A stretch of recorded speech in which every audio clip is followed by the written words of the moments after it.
Bienvenue à l'école numérique Mashindano. Nous avons maintenant la leçon de initiation aux travaux productifs. Quand on dit travail productif au singulier, au pluriel, c'est travaux productifs.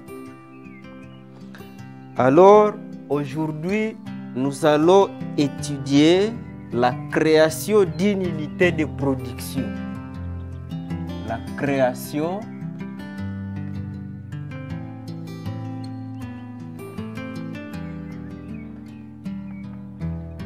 d'une unité de production.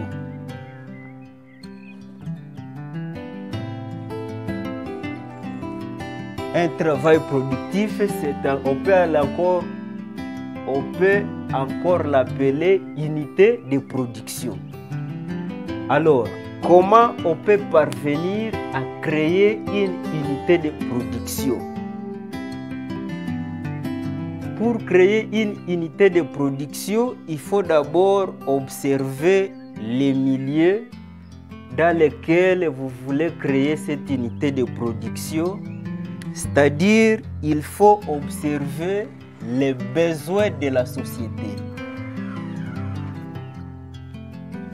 Les besoins de la société.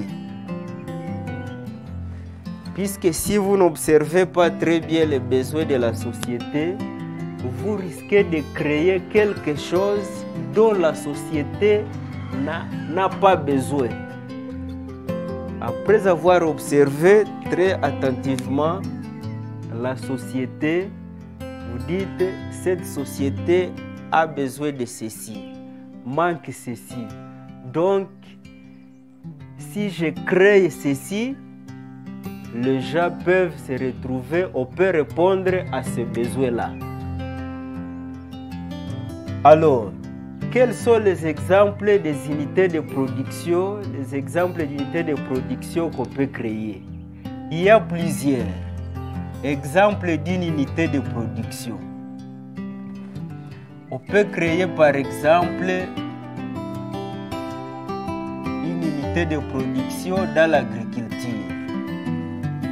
On peut créer un jardin de légumes par exemple, et à la fin de la période culturelle, on peut produire et vendre ces légumes au marché.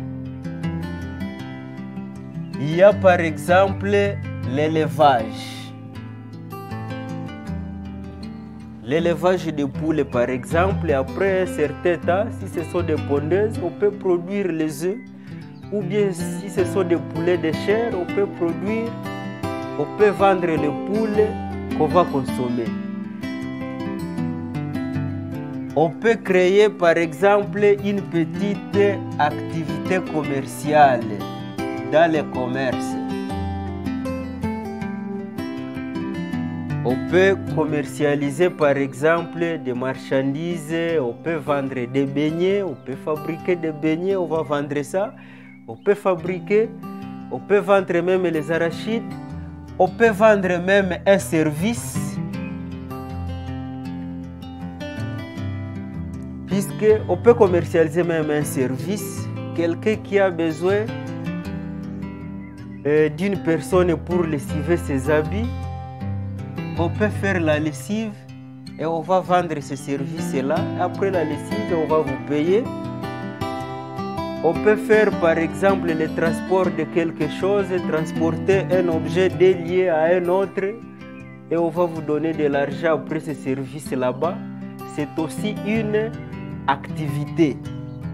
Alors, dans la vie, il ne faut pas négliger une unité de production, une activité quelconque. On a souvent dit qu'il n'existe pas de sot métier, mais il y a toujours des sots gens. C'est pourquoi il ne faut pas négliger un travail, une activité. Si ça peut produire quelque chose, si ça peut rapporter quelque chose, il ne faut pas négliger ça.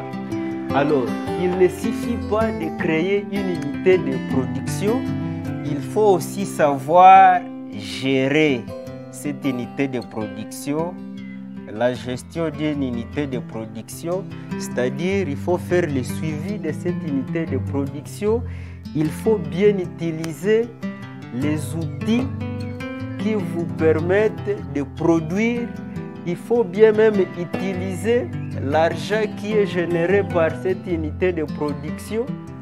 Sinon, si vous ne gérez pas ça très bien, vous risquez de fermer cette activité, cette unité de production. Or, on crée une unité de production pour que ça puisse pérenniser, pour que ça puisse continuer. Merci de nous avoir suivis. Cliquez sur le bouton exercice pour vous évaluer. Merci.